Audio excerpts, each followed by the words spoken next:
Buenas tardes para los que nos seguís desde España y Portugal y buenos días para aquellos que lo hacéis desde América Latina. Bienvenidos todos a este nuevo webinar donde hoy hablaremos de control de olores e incremento de la capacidad y la eficiencia de tratamiento en las EDAR con tecnología de nanoburbujas. La tecnología patentada de Moleaer inyecta billones de burbujas de gas de tamaño nanométrico o nanoburbujas en líquido, ofreciendo la mayor eficiencia en transferencia de gas a líquido. Las nanoburbujas no flotan y son electroquímicamente activas, por lo que degradan los contaminantes, mejoran los procesos oxidantes y reducen la tensión superficial del agua. Estas características permiten que las nanoburbujas reemplacen a equipos de transferencia de gas ineficientes y con altos consumos de energía y a productos químicos y sulfatantes nocivos con una solución única, energéticamente eficiente y libre de químicos. Para conocer todos estos detalles tenemos con nosotros hoy a Loren Gendre, que es responsable de desarrollo de negocios para el sur de Europa, y a César Herrero, ingeniero de procesos de tratamiento de aguas, ambos de la empresa Moleaer. La presentación de ellos durará en torno a unos 30-35 minutos y a su finalización abriremos, como siempre, una ronda de preguntas para resolver vuestras dudas en directo. Recordad que nos tenéis que dejar las consultas o las dudas en la pestaña de preguntas. La ponencia de hoy también la tenéis en la pestaña de App, en Compartir Medio, y Tina estará coordinando el chat para todo aquello que necesitéis. Y ya sin más, doy paso a Loren Gendre para que comience con su exposición. Buenas tardes, Loren, gracias por estar con nosotros. Adelante, activa por favor el micro. Buenos días a todos los atendientes. Yo soy Laurent Gendre de Moleaer. Estoy basado en el sur de Francia, pero me ocupo también del mercado de España y Portugal. Y hoy les vamos a presentar nuestra tecnología y después contestaremos sus preguntas con mi compañero César Herrera, que es el encargado de ingeniería de aplicación para toda Europa y que se encuentra en España, basado en España. El tema de hoy va a ser centrado en el control de olores, el incremento de capacidad de la EDAR y EDARIS y el incremento de eficiencia de tratamiento, pero hablaremos rápidamente sobre otros beneficios que pueden tener nanoburbujas para otros mercados. Hoy en día, Moleaer es el líder mundial en tecnología de nanoburbujas, con presencia en todo el mundo y más de 2.500 instalaciones. Lo que nos convierte en el líder mundial es el amplio rango de aplicaciones que tenemos y desde agua de irrigación en agricultura o aguas usadas en acuacultura, aguas residuales que vamos a ver hoy, aguas de superficie y petróleo y gas. O sea que tenemos generadores de nanoburbujas específicos para todos estos mercados que pueden cubrir los rangos de caudales y los tipos de aguas variados que se encuentran en esas industrias. Acá ven la serie de generadores que usamos específicamente para las aguas residuales y como pueden ver van a cubrir un rango bastante amplio de caudales, entre 70 y más de 1.000 metros cúbicos hora. Al margen, para caudales un poco más bajos, podemos usar reactores generadores que fueron diseñados para otros mercados, para poder tratar caudales un poco más bajos, y para caudales más altos podemos considerar la instalación de unidades múltiples, y en ciertos casos hemos tratado hasta varios miles de metros cúbicos hora. Lo muy importante con ese slide es la última línea, el SOTR, que indica la cantidad de oxígeno en kilogramos por día que se pueden inyectar con generadores de nanoburbujas. Como ven, esas cantidades son muy, muy bajas y eso indica que una tecnología de nanoburbuja no puede ser utilizada para airear sus tanques biológicos. El máximo de aire que podemos inyectar vía nuestra tecnología representa menos de 1% de la demanda total de oxígeno de oxigenación en un tanque biológico. Entonces, lo que vamos a usar son otras características de las nanoburbujas y no su capacidad de transferir oxígeno. Las características únicas de las nanoburbujas que se van a usar en tratamiento de aguas residuales, primero es su superficie cargada electrónicamente con una carga bastante alta que implica que van a atraer los cationes, que los van a recubrir para estabilizar esta carga y eso las va a estabilizar y impedir también el transfer de gas y de agua. Otra característica al llegar con esta propiedad es que no pueden coalescer, o sea que no se pueden juntar para formar burbujas más grandes. Entonces, en esta aplicación donde el tamaño de la burbuja es muy importante, buscamos formar nanoburbujas de 100 nanómetros o menos, es muy importante que estas nanoburbujas no se junten para formar burbujas más grandes. Al ser tan chicas, no van a tener flotabilidad, o mejor dicho, tienen una flotabilidad neutra y no van a ascender a la superficie de los tanques de agua para dispersarse en el agua. Al contrario, se van a dispersar en el agua de manera homogénea sin necesidad de sistemas de difusión complejos. La característica siguiente es que son hidrofóbicas.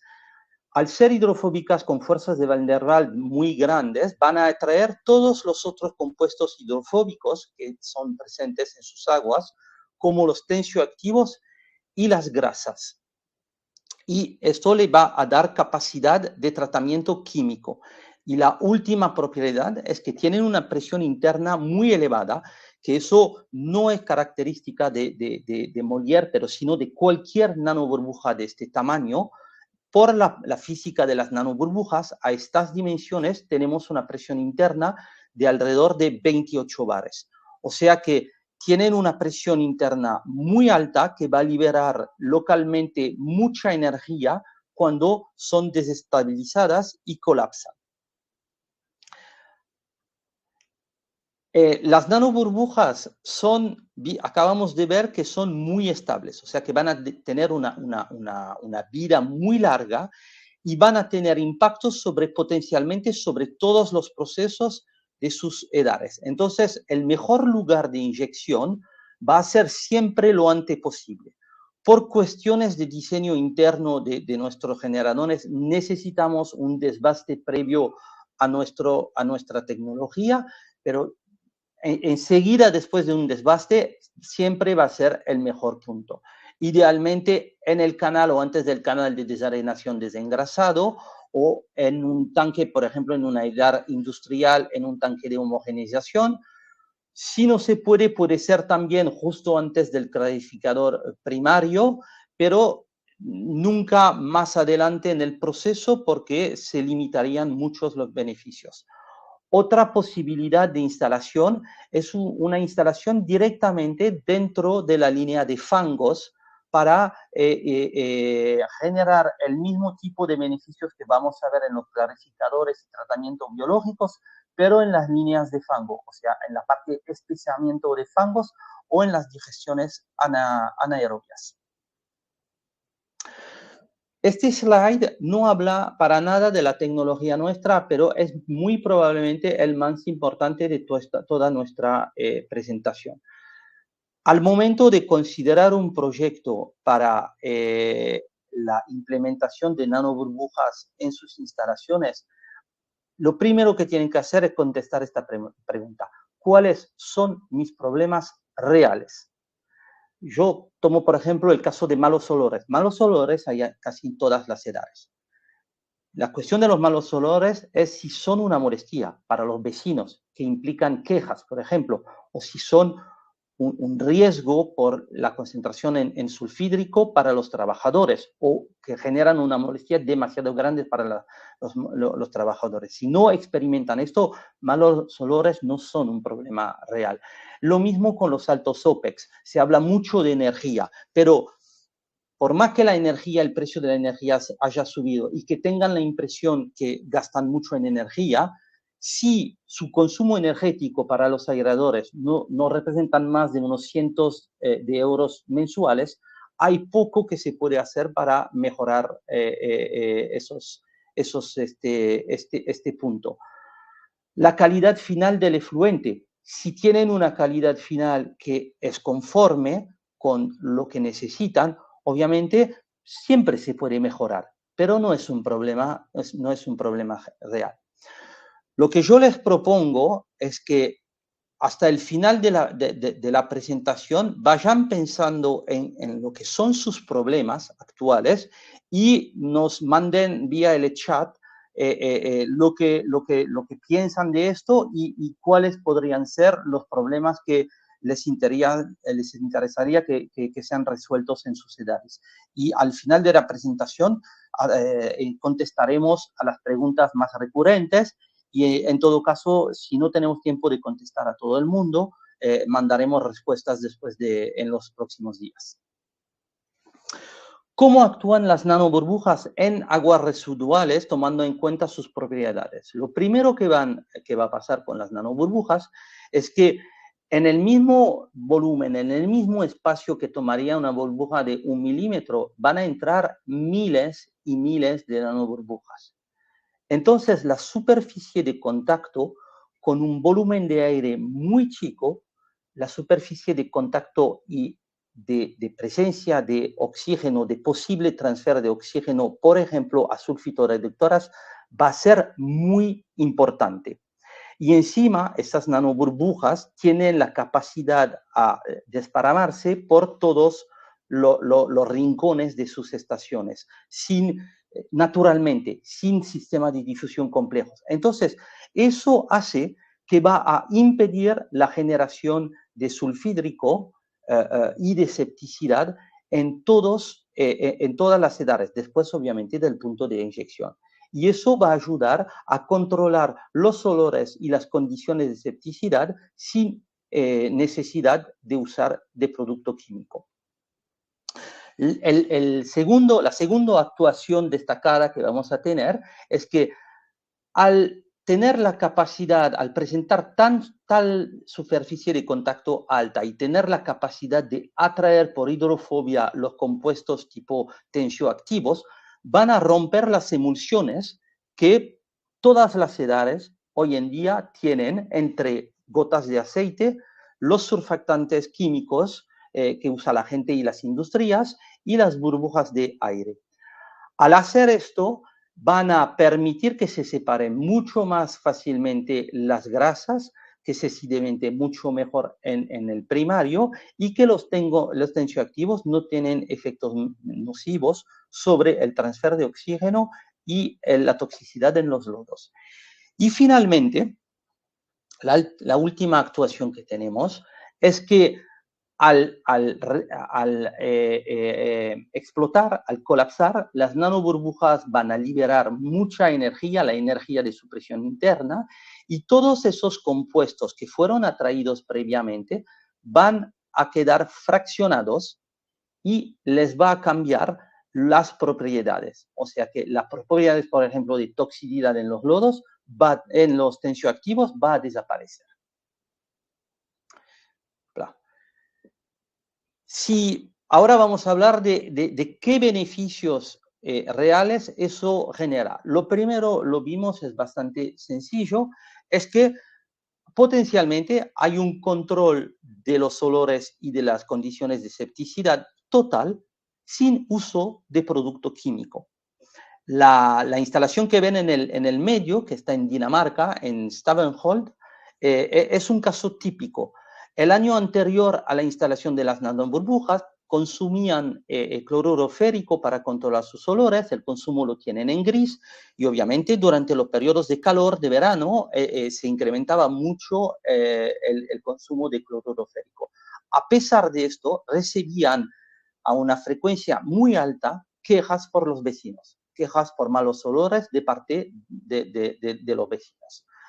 Al año siguiente, en el 2023, cuando han puesto las nanoburbujas, el consumo de cloruro férico desapareció totalmente, o sea, han dejado de usar cloruro férico, especialmente en los periodos de calor, y al mismo tiempo las quejas por los malos olores han desaparecido totalmente.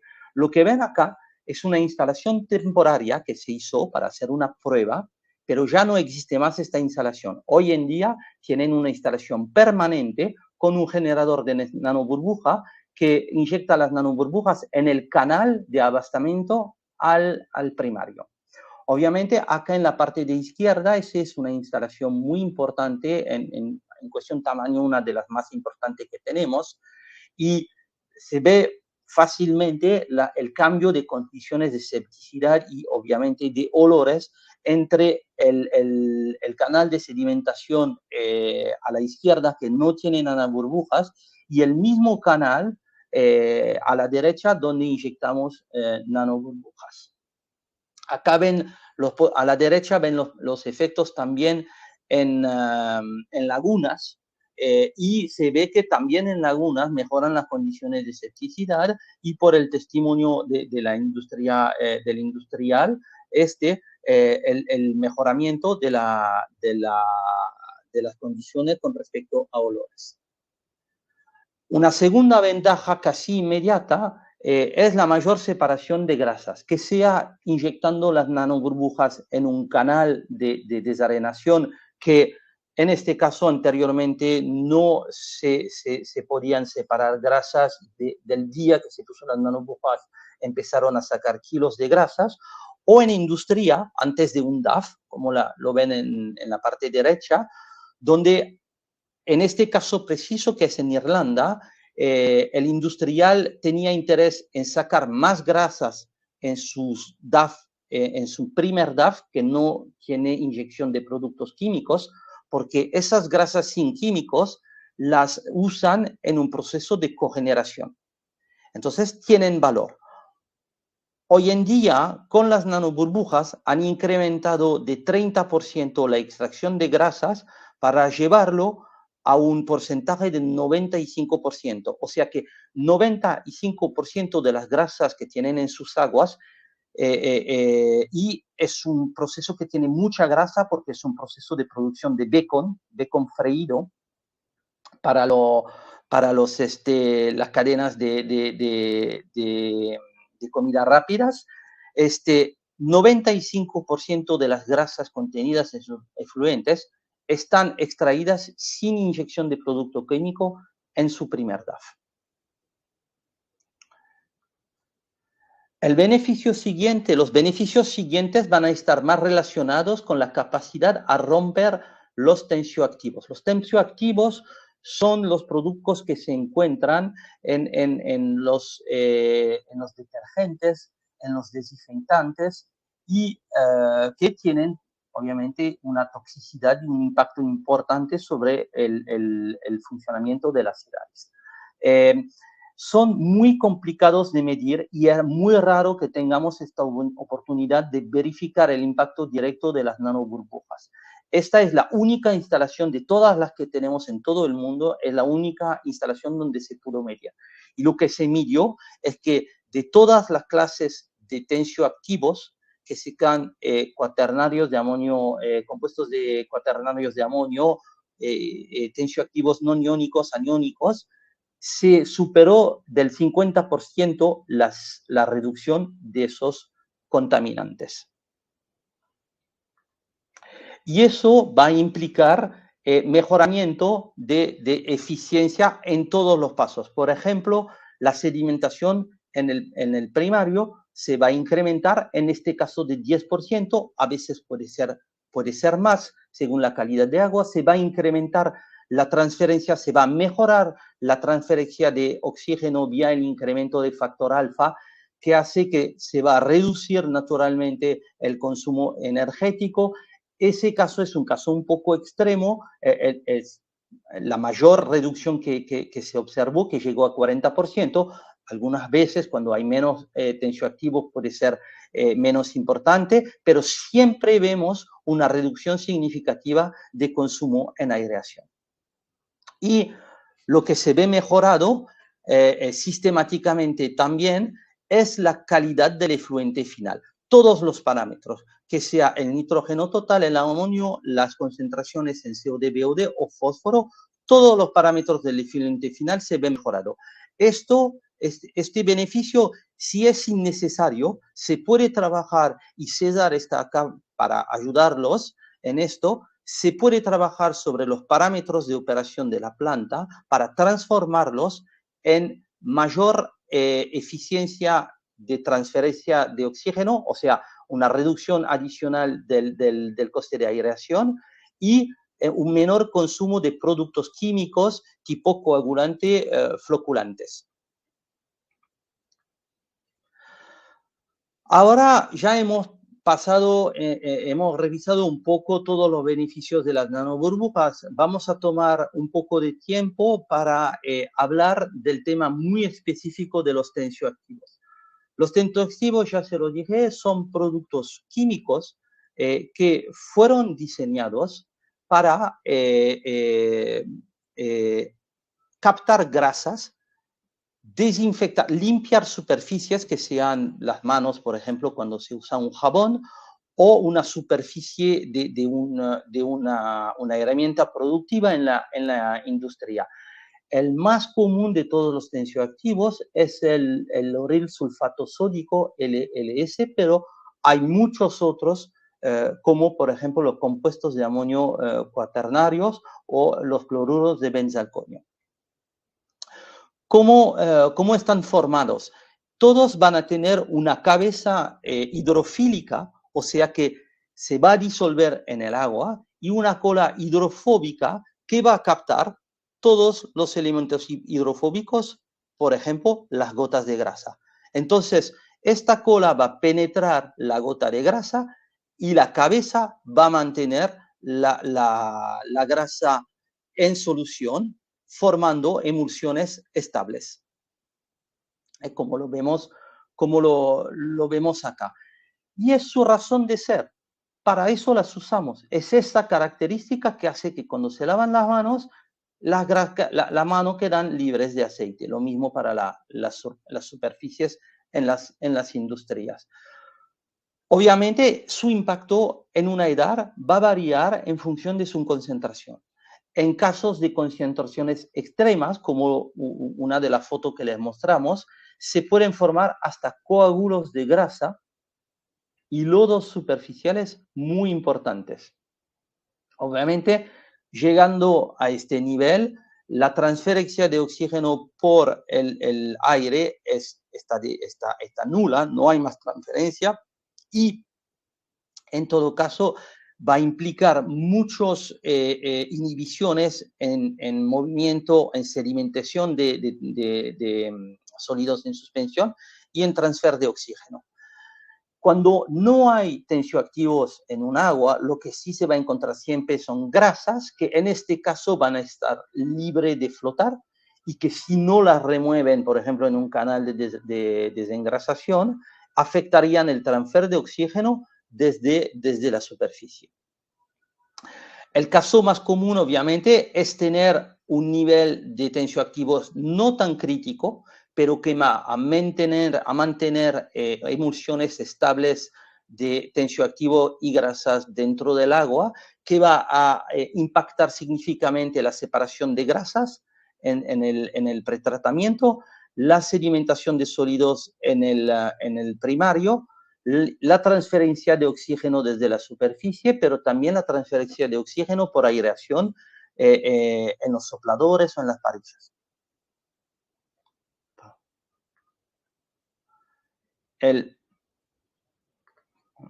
Okay. Otro impacto de los tensioactivos, el otro impacto está relacionado con su toxicidad.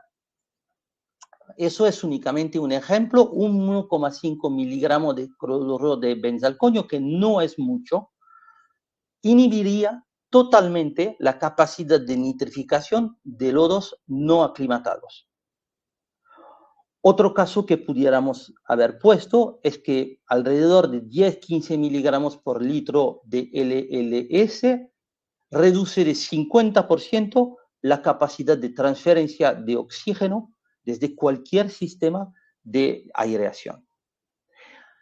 Esos tensioactivos, además de ser tóxicos, tienen una biodegradabilidad o inexistente o muy larga. Generalmente anda alrededor de 45 días. Entonces, ¿qué pasa? Es que sus lodos no los van a digerir, sino que se van a acumular dentro de sus lodos y de a poco la toxicidad sube.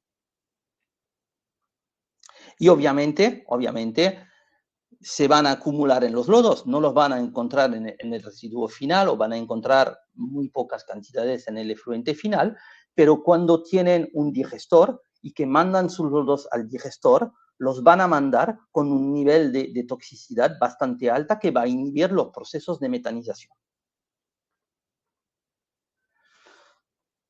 Entonces, una pregunta que comúnmente recibimos es ¿cómo los podemos medir? ¿Cómo podemos ver si tenemos problemas con este producto? Es muy complicado. Medir tensioactivos en un agua que tiene grasa y aceites es complicado porque la presencia de un compuesto influye sobre la medición del otro. Entonces, de la misma manera, es muy complicado medir la presencia de grasas y aceites cuando hay tensioactivo en el agua. Y de todo modo es una medición que es muy cara y que pocas veces es relevante o es factible económicamente hacer. Entonces, ¿cómo van a tener que asesorar la presencia de tensioactivos? Es por sus efectos. Si tienen un consumo de energía que es muy alto, si tienen problemas de oxígeno disuelto que no es estable, si tienen una DBO que no es estable, si tienen una demanda química de oxígeno también estable, o si ven la presencia de aceites y grasas, todo esto obviamente implicando malos olores, espumas, escorias, alto consumo de energía, etcétera, etcétera. Si conocen esto, es porque tienen tensioactivos. Hoy en día, sin nanoburbujas, ¿cuáles son las posibilidades que tienen para mitigar los efectos de los tensioactivos? Son bastante limitados. Pueden aumentar la concentración en oxígeno disuelto, pero los surfactantes no son biodegradables aeróbicamente, se van a quedar en sus lodos y eventualmente aumentar el oxígeno disuelto puede causar arrastre de oxígeno disuelto en las zonas anóxicas, limitando, por ejemplo, la nitrificación o los procesos de metanización. Y obviamente eso aumenta el coste energético de aireación. Otra posibilidad que tienen es usar secuestrantes químicos. En municipalidad es extremadamente raro que se use esto porque son bastante tóxicos, o sea que su uso es limitado y son bastante caros. Entonces, en ciertas industrias se puede justificar cuando se considera el impacto negativo del agua final, del efluente final, si no lo usan, pero tiene un coste bastante alto y puede necesitar autorización para un relargue. El último factor donde pueden jugar es el aumento de tiempo de retención de lodos, pero eso aumenta la biomasa, que va a, obviamente, aumentar el coste de aireación y también aumentar la biomasa reduce la capacidad de tratamiento y implica ineficiencias porque sus lodos van a ser más viejos y menos eficientes. O sea que básicamente todas esas medidas son parches que todos ustedes están acostumbrados a usar, pero que si se toma un poco de atraso y se consideran, realmente son parches que tienen poca ineficiencia. Las nanoburbujas, ¿cómo le van a permitir tratar esos compuestos evitando el uso de esos parches? es justamente por lo que ya vimos, o sea, su capacidad a romper las emulsiones, o sea, sacar los tensioactivos de las gotas de aire y de las gotas de grasa, captarlos por su alta fuerza hidrofóbica y su alta superficie de contacto, y una vez que se desestabilizan, fraccionarlos para quitarles su toxicidad. Y obviamente ese implica los beneficios que ya vimos: un control de olor sin químicos, hasta 80 y más % de extracción de grasas y aceites sin químicos, una mejoría de la eliminación de los sólidos en suspensión en la clarificación primaria, una energía de aireación reducida, generalmente constatamos entre 10 y 40% de reducción, una capacidad en tratamiento secundario incrementada de 20%, una mejoría de la calidad del efluente final, que, por ejemplo, cuando van a considerar poner a nivel sus instalaciones con respecto a las nuevas recomendaciones de la Unión Europea, por ejemplo, con respecto al nitrógeno total o al amonio, esa capacidad le podría dar la posibilidad de cumplir con esta nueva normativa. No digo en todos los casos, pero en ciertos casos le podría permitir cumplir con la nueva normativa sin tener que hacer inversiones masivas en extensiones de sus instalaciones.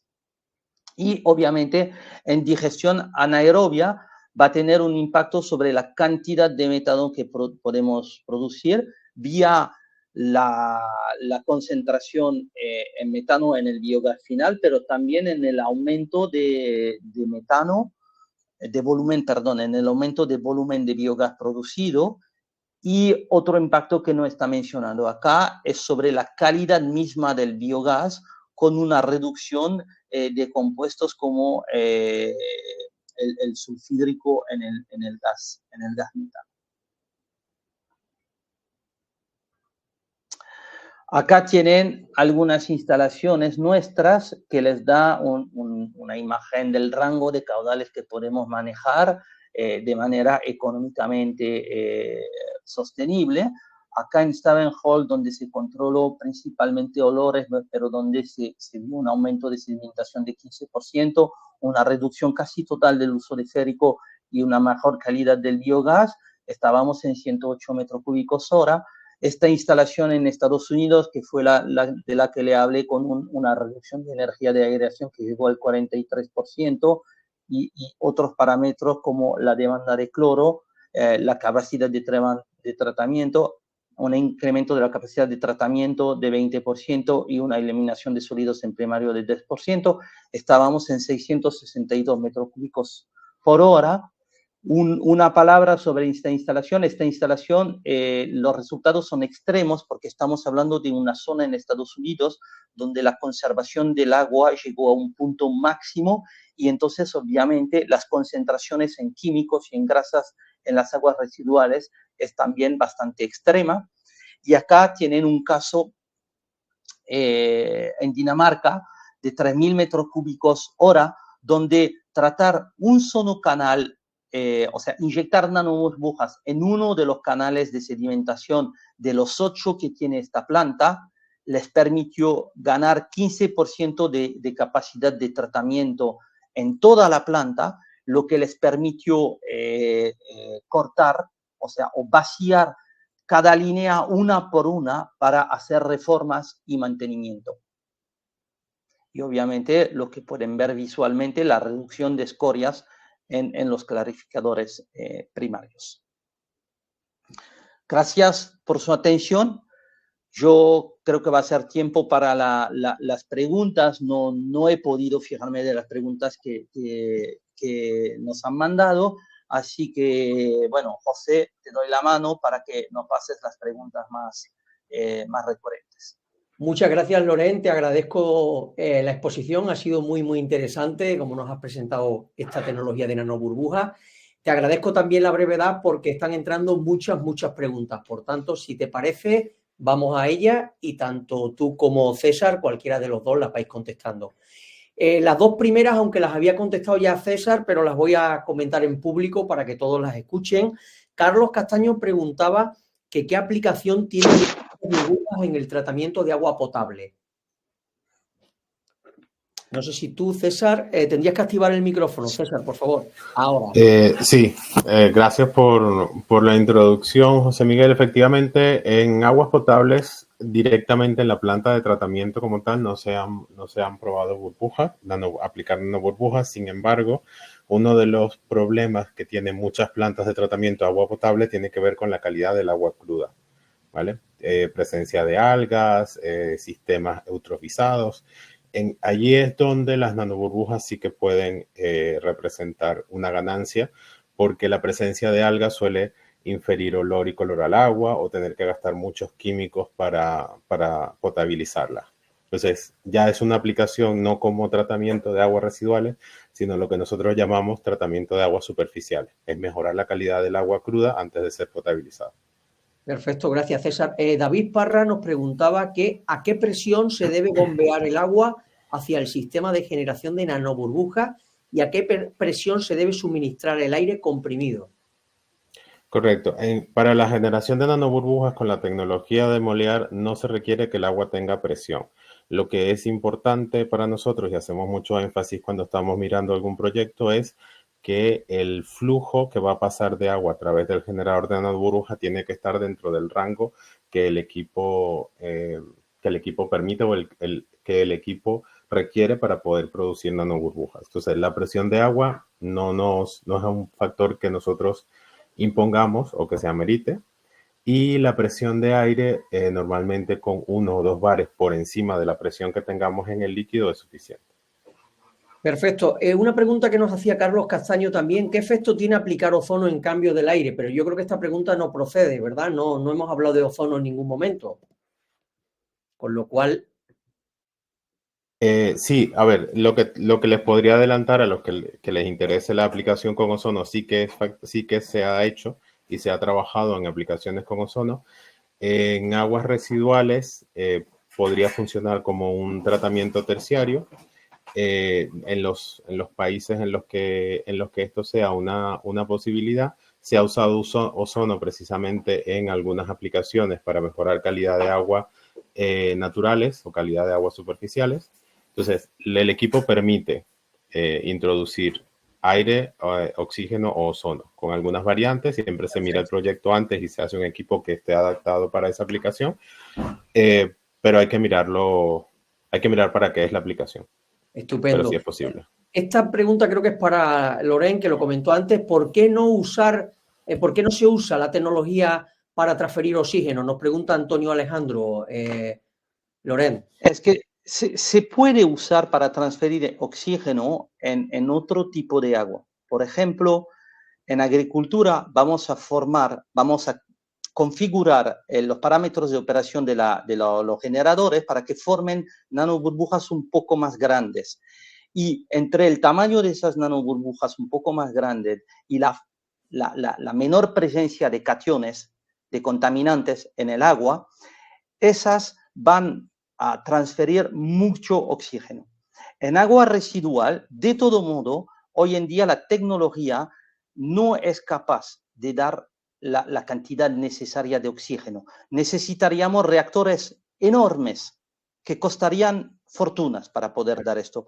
Yo no creo que tengamos una sola instalación que inyecte más de 1%. Yo creo que es mucho menos que 1% lo que inyectamos de la necesidad de aireación. Okay. Entonces, los costes serían demasiado altos y hay que considerar otra cosa, es que para generar los efectos químicos y físicos que les expliqué, se necesitan nanoburbujas más chicas que muy rápidamente se encapan con cationes y que de todo modo no pueden transferir oxígeno. Perfecto, Lauren. Nos pregunta Jorge Luis Alcíbar, para uno de los dos, ¿para la aplicación de nanoburbujas existe una relación entre caudal a tratar y kilovatio hora para tener una idea del costo de la operación en mi zona? Nos pregunta Jorge Luis. La generación en sí de nanoburbujas no necesita energía. O sea, el generador no tiene alimentación eléctrica que va a servir para la producción de nanoburbujas. Lo único que necesitamos es agua en movimiento. Obviamente, si no tienen un bombeo existente, si no se puede usar un bombeo existente, nosotros vamos a necesitar un bombeo y el coste eléctrico de generación de las nanoburbujas va a ser este bombeo y únicamente este bombeo. Santiago Melgar nos pregunta que si habéis probado tratar el agua de salida después de la desinfección con hipoclorito de sodio con nanoburbujas de ozono. ¿Se consume la nanoburbuja, nos pregunta, con el hipoclorito o se reduce mucho la contaminación? No lo hicimos nosotros directamente. Algunas de las empresas con las cuales colaboramos lo hicieron. La principal ventaja de esto es que permite mantener en solución el ozono sin que se escape.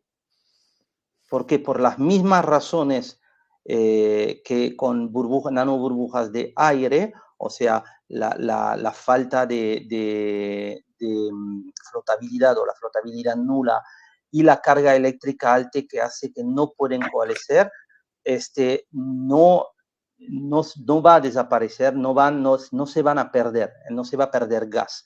Y este gas se va a distribuir de manera muy homogénea dentro del cuerpo de agua donde se inyecta.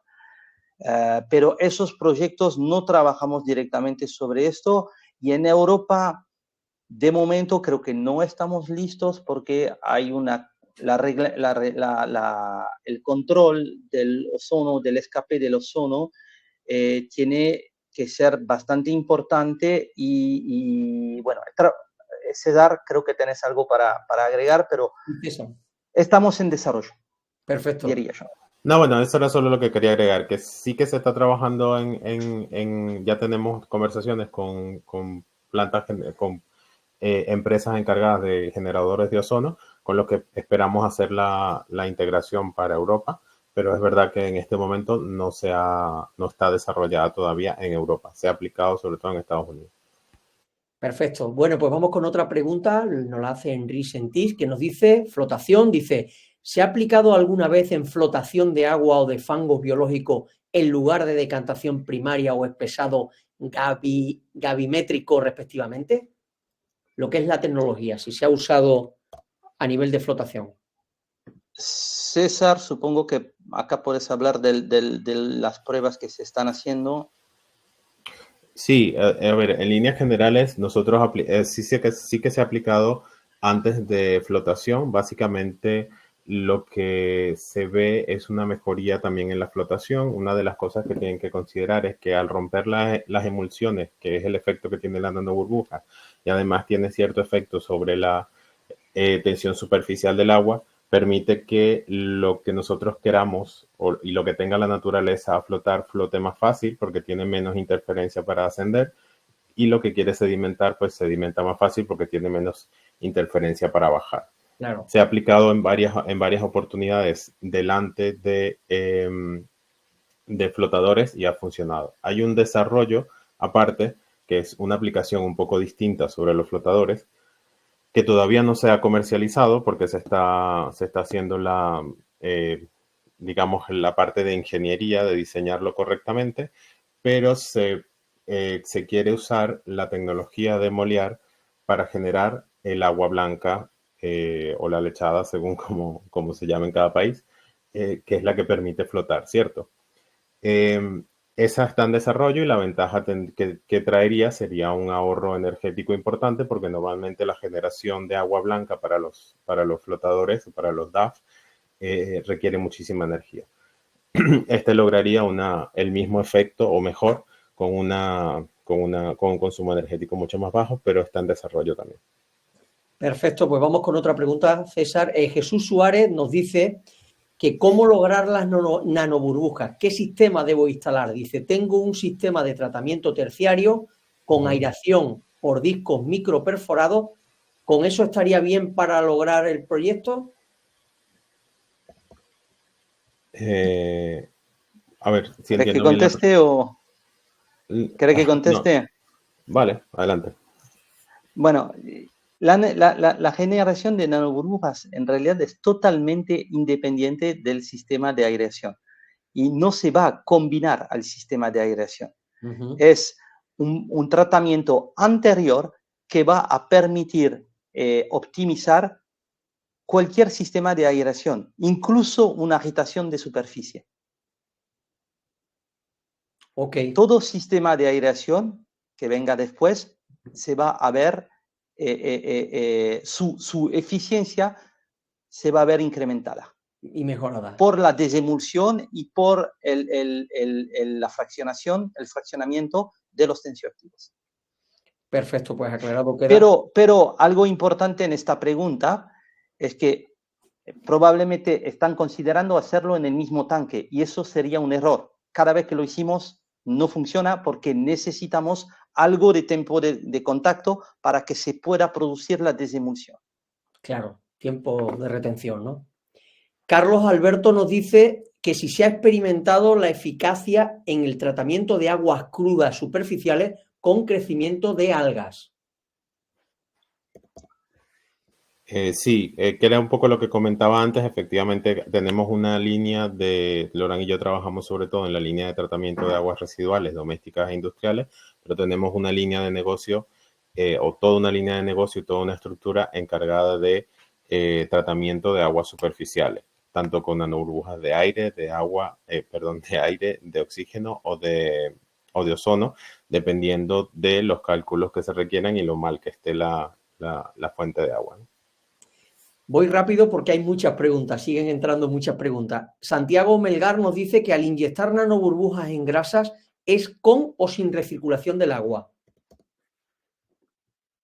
Básicamente lo que nosotros hacemos es en un agua que tiene un alto contenido de grasa o que tiene contenido de grasa y nos interesa separarlo, creo que es por ahí va la pregunta y era lo que hablaba Loran de los casos de éxito. Romper esa desemulsión hace que la grasa se separe mejor, pero tomamos la misma agua, la pasamos por el generador de nanoburbujas, la devolvemos y ya aplicamos la tecnología que venga después, sea una trampa de grasa o un DAF. Perfecto. Jorge Luis Zalcíbar nos agregaría una sola cosa a la pregunta anterior, es que la circulación que mencionó César, su objetivo es únicamente inyectar nanoburbujas en el cuerpo de aire. No es necesaria esta circulación para incrementar la flotación. No es la circulación en sí que mejora la flotación. Es únicamente la introducción de nanoburbujas. Ok, gracias por la aclaración, Lauren. Jorge Luis Alcíbar nos pregunta que si tenéis experiencias de tratamiento de grasas en el procesamiento de aguas residuales en industrias lácteas. Vale, no específicamente el tratamiento de grasa, digamos que el tratamiento de grasa lo hemos hecho en un par de industrias, no específicamente en la láctea. Sí que hemos instalado en industria láctea exactamente en un efluente de una quesería que tenía muchísimos problemas en su tratamiento del efluente, se instaló antes y vieron muchísimos beneficios. Lo interesante además es que es un tratamiento anaerobio, se mejoró el reactor anaerobio y producieron más biogás y redujeron un montón costos de transportar efluentes fuera de la planta porque no eran capaces de tratarlos en el sistema como estaba inhibido por la cantidad de surfactantes y que se requieren en la limpieza. Perfecto, César. María Pignatelli nos pregunta que si hay efecto entre el colapso de las nanoburbujas y el deterioro de la obra civil del depósito.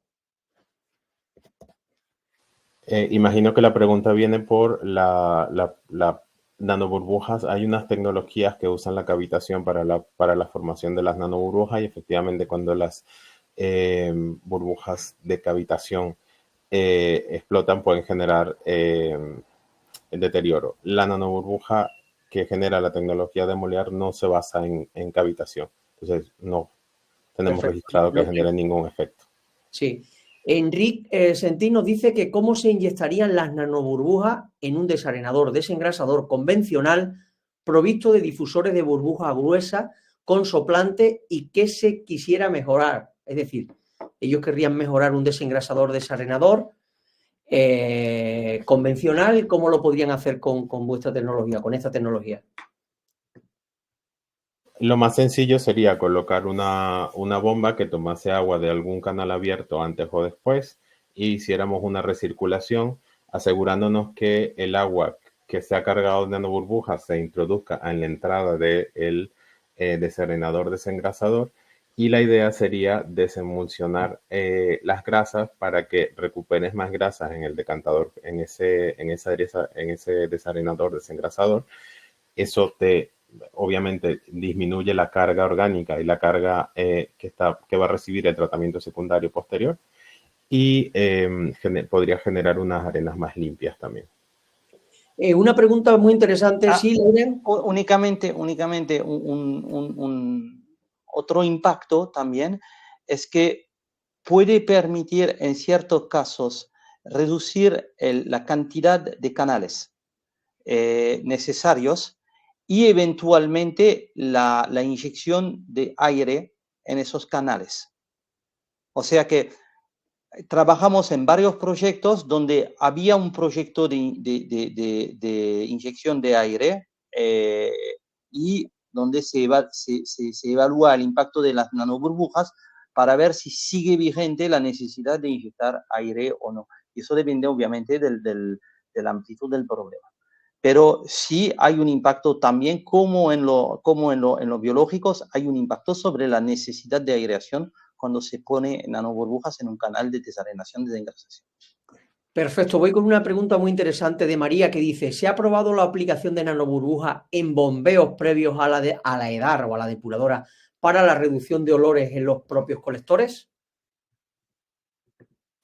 Es efectivamente una demanda, yo creo, del mercado, porque sabemos que las nanoburbujas pueden disminuir muchísimo los problemas que existen en los colectores y en la red de alcantarillado. No solo se ha probado, sino que se sigue probando y se están haciendo adaptaciones y desarrollando equipos que puedan funcionar bajo esas condiciones. El problema que tenemos es con los diseños actuales, y es alrededor de lo que estamos trabajando, es la cantidad de sólidos grandes que todavía hay en los colectores, que efectivamente pueden taponar el equipo. Entonces el tiempo de operación es muy corto, o el mantenimiento sería demasiado continuo. Es sobre lo que se está trabajando. En principio es una aplicación totalmente viable una vez que logremos una manera eficiente de eliminar los sólidos para que pueda pasar solo agua por el equipo. Perfecto, César, gracias. Para extender un poco la pregunta a los pozos colectores en las EDARES mismas, hay una posibilidad que se está contemplando, es usar el retorno de aguas técnicas para poder inyectar una cantidad mínima, pero eventualmente suficiente, de nanoburbujas para poder controlar y únicamente controlar los olores en la entrada de la EDAR, antes del desbaste. Perfecto, gracias. Es una posibilidad. Gracias, Lauren, por la aclaración. Juan Rubio, desde Colombia, nos dice cuál es la concentración máxima de sólidos en suspensión totales que pueden ingresar al equipo Moleaer para generar las nanoburbujas.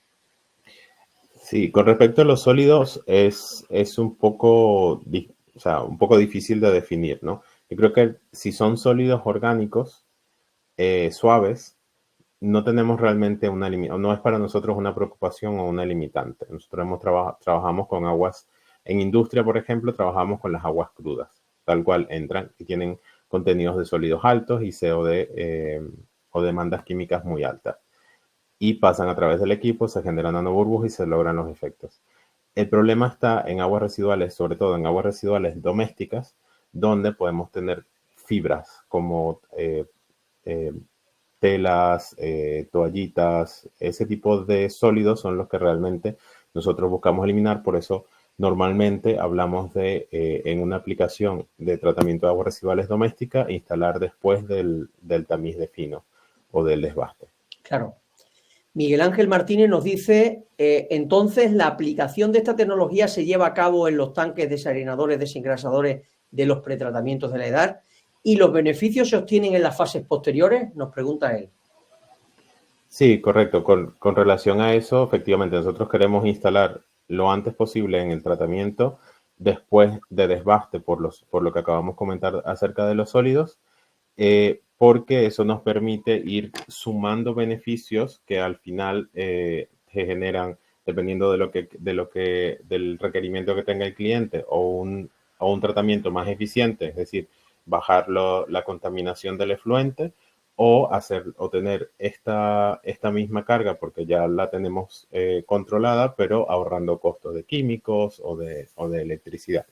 Pero la idea es ir sumando porque, como habíamos comentado, hay beneficios sobre el desarenador desengrasador, hay beneficios sobre la decantación primaria, eso te lleva a que tengas una menor carga en el tratamiento secundario, pero además a las plantas que tengan digestión anaerobia, si tomamos más sólidos en la decantación primaria y van al digestor, generamos más biogás y bajamos la concentración de sulfídrico. O sea, por eso queremos colocarlo antes, porque esa suma de efectos son los que van a mejorar en línea general o en concreto la capacidad de la planta en total. Perfecto. Jesús Suárez nos preguntaba por la ponencia de hoy. Ya le ha contestado mi compañera Tina que la tenéis en la pestaña de app en compartir medios, ¿de acuerdo? No obstante, mañana el vídeo y las ponencias también estarán disponibles en nuestra web aguasresiduales.info. Voy con una otra pregunta de José Luis Forquera que dice para Lauren, si se logra saturar el efluente con nanoburbujas de aire, ¿es posible reemplazar los sistemas de aireación tradicionales en los tratamientos secundarios? La respuesta es la misma, no. Sencillamente no, porque no tenemos suficiente capacidad o costaría demasiado caro inyectar la cantidad de oxígeno necesario en un biológico. Perfecto. Otra pregunta interesante también de Leo, voy rápido. Leo López, el oxígeno inhibe a las bacterias metanogénicas. ¿Cómo es que evitan su paso en el lodo para su digestión anaerobia?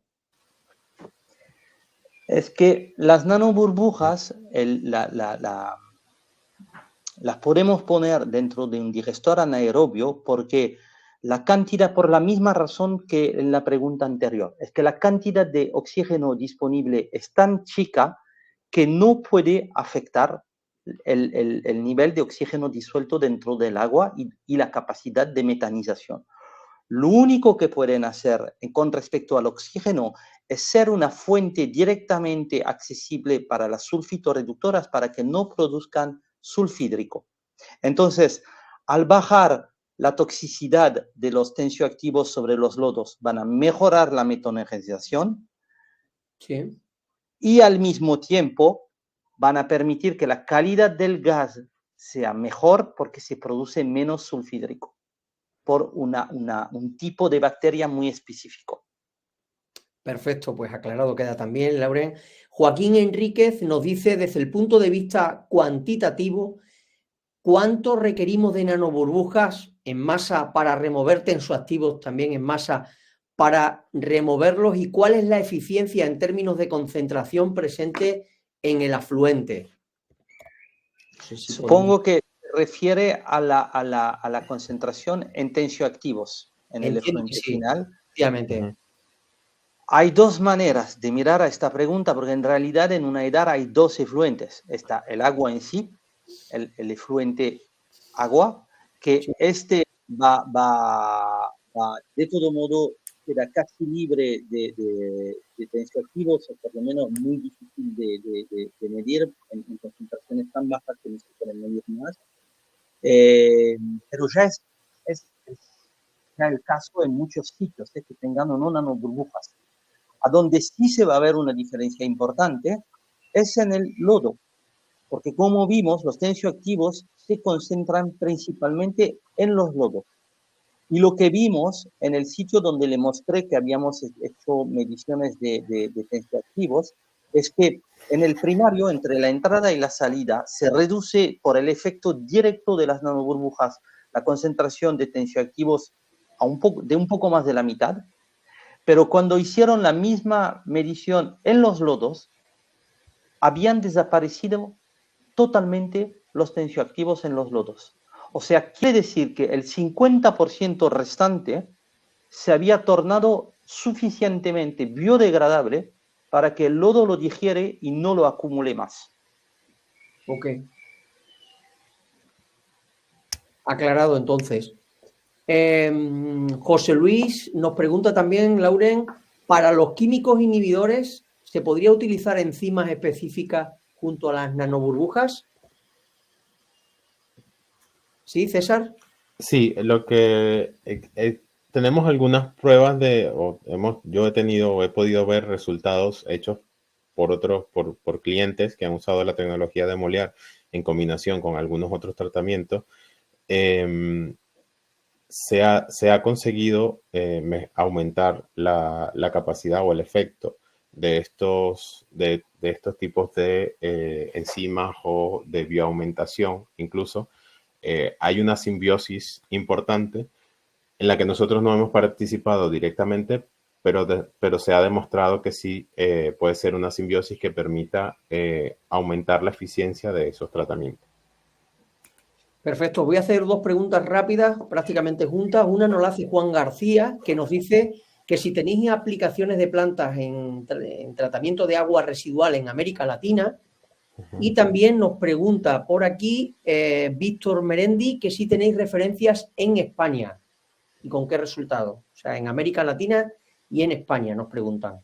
Vale, si quieres comienzo yo con América Latina y dejo a Laurent que conteste España. En América Latina tenemos presencia, la verdad es que la presencia ha sido mucha en el área de agua para irrigación, porque fue la primera aplicación que se desarrolló. Sí hemos hecho algunas pruebas, sobre todo en agua industrial, en realidad, de procesamiento de fruta y de vegetales. Hemos hecho pruebas durante las campañas para reducir o aumentar la eficiencia de los procesos de tratamiento porque sube mucho las cargas durante el procesamiento de las cosechas. Y sí es verdad que tenemos, es un mercado en el que estamos desarrollando. En julio vamos a ir a Brasil, donde tenemos potenciales proyectos en el área de avícola. Y a Chile también tenemos unas conversaciones con algunas empresas que tienen unas tecnologías particulares para el tratamiento de agua, con los que estamos desarrollando también aplicaciones en las que se van a generar simbiosis entre las nanoburbujas y las tecnologías biológicas que ellos utilizan. Perfecto. En España creo que me ibas a contestar tú, Lauren. Sí, en España estamos por arrancar, pero ya es cuestión de días, una instalación en Canarias, de la cual esperamos que se podrá hablar, que se podrá usar de referencia. La realidad es que especialmente en el mundo municipal, para todas las otras instalaciones que tenemos estamos bajo acuerdos de confidencialidad. Claro. Estupendo. Es una realidad un poco frustrante para nosotros porque las otras industrias en las cuales trabajamos no son tan celosas de sus resultados, pero es la realidad. Es la realidad, no te preocupes. José Luis nos preguntaba te preguntaba a ti, Lauren, que cuál es el costo de inversión de los equipos de nanoburbuja en relación a los ahorros logrados. Entiendo que, bueno, que esto es muy complicado, pero ¿qué puedes decirle? Ahora, depende del objetivo del proyecto. Si, por ejemplo, el objetivo del proyecto es evitar una inversión que permitiría incrementar la capacidad de una planta o porque necesita más capacidad o porque hay nuevos requisitos en el efluente final que no pueden cumplir, es sin común escala. Claro. O sea, la inyección de nanoburbujas en CAPEX es una pequeña fracción del coste de una ampliación de una edad. Eso está claro. Si estamos hablando de una planta que tiene problemas de olores y que tendría que invertir en recubrir una parte de su planta, el primario, por ejemplo, porque, por ejemplo, el proyecto que les mostré en Dinamarca, el proyecto inicial que tenían era recubrir el primario, extraer del aire, pasarlo sobre un carbón activo o una inhibición química. Lo mismo. es sin común medida. El gap no es tan grande, la diferencia no es tan grande, pero sigue siendo muchísimo más barato la inversión en nanoburbujas y los costes operativos son casi inexistentes. Después, si estamos hablando de proyectos puramente económicos con respecto al CAPEX, va a depender de muchos factores. O sea, si queremos, por ejemplo, reducir el coste de aireación y que, por ejemplo, se necesita un poco más de bombeo o más bombeo para poder pasar sobre nuestros reactores, va a depender de muchos factores. ¿Cuál es la carga orgánica total del agua? ¿Cuál es la cantidad de surfactantes? El origen del efluente, si vas. Lore, le has dado sin querer al micro. Perdón, ahora. sí, me acabo de dar cuenta. Le voy a sacar y obviamente otro parámetro súper importante es cuál es el coste energético. Porque si es para reducir 10%, 20% un coste del kilovatio que es muy bajo, probablemente tendrá poco sentido. Perfecto, pues voy rápido con las preguntas, voy a pedir brevedad porque siguen entrando, a ver si las podemos seguir contestando unos 10-15 minutillos más. Pedro Jesús nos pregunta que si se aplica antes del pretratamiento la tecnología en la entrada de la planta, ¿esto aumentaría la capacidad del desengrasador, César? Sí, correcto. Vamos, que aumenta la eficiencia porque estás logrando una desemulsión. Entonces, muchas de las plantas que nosotros visitamos, ya casi los desengrasadores no se consideran como desarenadores y poca grasa remueven ya, porque yo creo que con el pasar de los años, las concentraciones de tensioactivo hacen que las grasas se queden en el efluente. Nos pregunta también si se puede pasar el efluente crudo a través del generador de nanoburbujas. ¿No hay riesgo de obstrucciones? Lo que conversamos antes, la limitación que tenemos en la aplicación, por ejemplo, de aguas crudas en los sistemas de recolección es sólidos grandes como trapos, toallitas, ese tipo de sólidos. Sólidos orgánicos no son el problema. José Luis nos dice, para insertar nanoburbujas, ¿se tiene que conectar el caudal directo o se puede recircular y los generadores de nanoburbujas no tienen problemas por los residuos del agua residual? Creo que ya habías comentado algo, ¿verdad? Sí, normalmente si se puede, nosotros tratamos de conseguir un punto en el que podamos usar un bombeo existente porque obviamente eso maximiza el beneficio porque no estamos introduciendo un nuevo gasto energético. Pero suele pasar que no y lo que hacemos es en algún tanque de ecualización, en algún fosa de bombeo o en un canal abierto incluso, hacemos una recirculación donde tenemos una bomba tomando agua, pasando a través del generador y devolviéndola al mismo sitio o donde consideremos que sea mejor para aumentar los beneficios.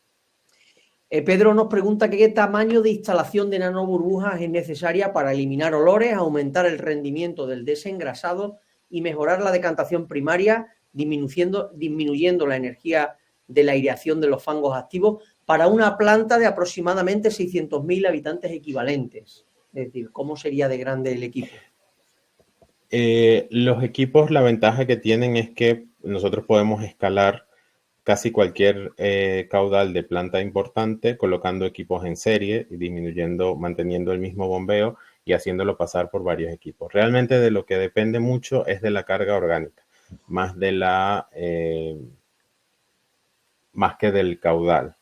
Entonces, normalmente una planta de ese tamaño probablemente requiera un equipo que necesite pasar unos 600 metros cúbicos hora. Y luego ya veríamos si colocaríamos 2 o 3 o uno solo. Nos pregunta también José Luis por aquí, Landeros, que en el proceso de desinfección, si habéis utilizado nanoburbujas de ozono, ¿qué tan eficiente ha sido en comparación con desinfectar con otros desinfectantes convencionales o con otras soluciones convencionales? Sí, con ozono se ha sobre todo usado en tratamientos de aguas superficiales. En algunos clientes lo han usado directamente en los efluentes de aguas residuales. La ventaja que tiene es la estabilidad del ozono. Cuando se utiliza con ozono, pues la estabilidad del ozono es mucho mayor porque está encapsulado en una nanoburbuja, lo que permite estar más tiempo. Entonces, desde ese punto aumenta la eficiencia. Lamentablemente, como ha sido una práctica de los clientes, no tenemos un dato específico de decir cuánto porcentaje se ha visto aumentado. Pero sencillamente es una aplicación que te permite una mayor estabilidad. Antonio Alejandro, ¿sí? Y sobre todo, algo que es muy importante en este tipo de aplicación es que da un efecto remanente a una tecnología que normalmente no tiene remanencia. Es correcto. Okay.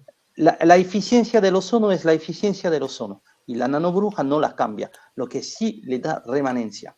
Ok, interesante entonces. Antonio Alejandro nos dice que la presencia de grasas en sistemas aireados genera nata flotante. ¿Las nanoburbujas o la aplicación de la tecnología de nanoburbujas hace que estas natas desaparezcan? Sí, creo que había una foto en la que mostraba Lorán en la presentación donde justamente en un decantador primario incluso había una nata muy densa y en el decantador primario se veía como había desaparecido y en el otro no. Es justamente por la emulsión que forma la grasa y el detergente que hace que se forme esa capa de grasa con detergente que tiende a salir del agua y flotar. José Nava nos dice que cómo interactúan las nanoburbujas en efluentes eutrofizados. ¿Cómo suelen funcionar?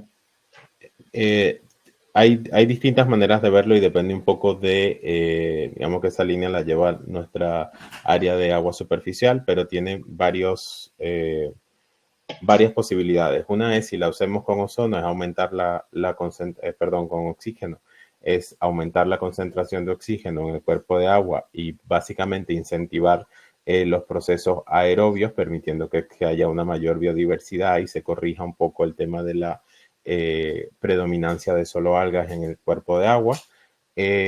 Cuando se ve que no es suficiente, se ha usado unas concentraciones muy pequeñas de ozono en cuerpos de agua para hacer una desinfección, digamos, o una eliminación de las algas a través de oxidarlas con el ozono y eso permitir que el cuerpo de agua o que ya no haya un bloqueo de la superficie.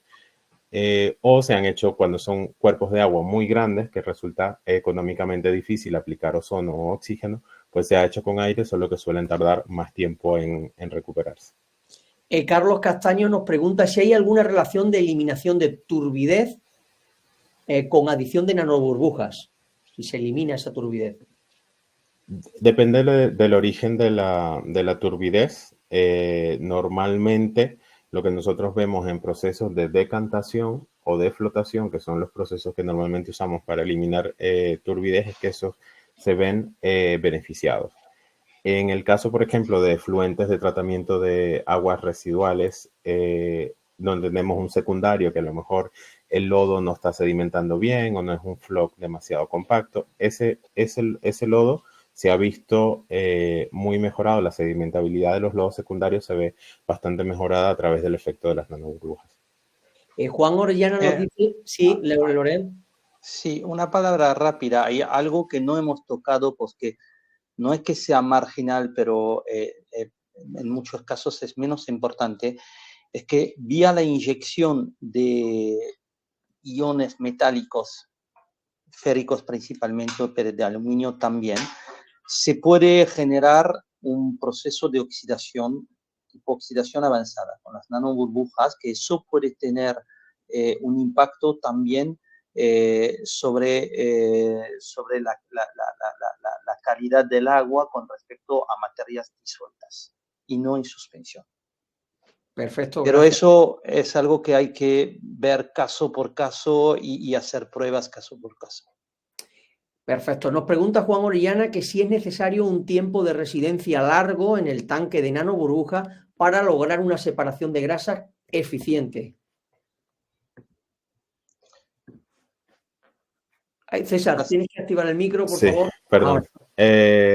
Normalmente nosotros buscamos o tratamos de aplicar las nanoburbujas 15 o depende de lo que sea, pero no requerimos un tanque en el que haya nanoburbujas generándose. Nosotros normalmente generamos las nanoburbujas en el reactor y las devolvemos al mismo sitio de la planta. Puede ser un canal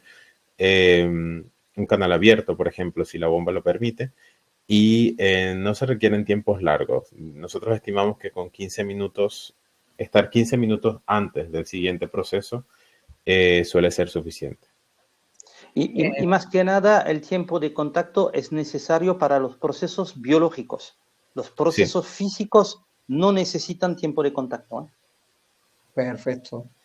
José Luis Forquera nos dice que si el sistema Moliaer de generación de nanoburbujas está inserto en la tecnología de la bomba que utilizan o luego el de la misma en otro equipo auxiliar. No, de hecho el generador de nanoburbujas es el generador de nanoburbujas. La bomba puede ser cualquiera que dé el caudal que ese equipo requiere. Mario Alberto nos dice si se podría airear un ducto, entiendo que se refiere a una tubería de 2 kilómetros previo al ingreso a unas lagunas aireadas. Sí, siempre que consigamos un sitio donde se pueda tomar agua y pasarla a través del generador y devolverla, no había problema. Ángeles Blanco nos dice que estamos investigando para generar nuevos conocimientos sobre la eliminación de contaminantes específicos utilizando nanoburbujas en sistemas DAF, en sistemas de absorción y en tratamiento con ozono. ¿Estáis interesados en colaborar para intercambio de información y realización de pruebas piloto? Le voy a pedir a Ángeles que se ponga en contacto con cualquiera de los dos, con Lauren o con César, y así ya podéis intercambiar información, si os parece. ¿De acuerdo? Sí, seguro. Carlos Castaño nos dice si alguna aplicación de nanoburbujas en aguas de la industria petrolera, sobre todo para eliminación de aceite disuelto en agua con concentraciones de 2 ppm. Si tenéis experiencia. La verdad es que nosotros tenemos una línea de negocio que se encarga del mercado de oil and gas. Tenemos aplicaciones se ha aplicado la tecnología, no exactamente para tratar el agua, pero se ha usado para permitir la permeabilidad de lo que se adiciona, porque como comentaba antes, la nanoburbuja mejora la tensión superficial del agua y hace que permee más fácil. Por eso también tiene aplicaciones en riego. Nosotros no hemos directamente trabajado en eso. La limitante que tenemos con la industria petrolera, bueno, que no es limitante, pero sí que requiere bastante cuidado o más ingeniería, es el tema de los gases que se pueden usar en esos ambientes.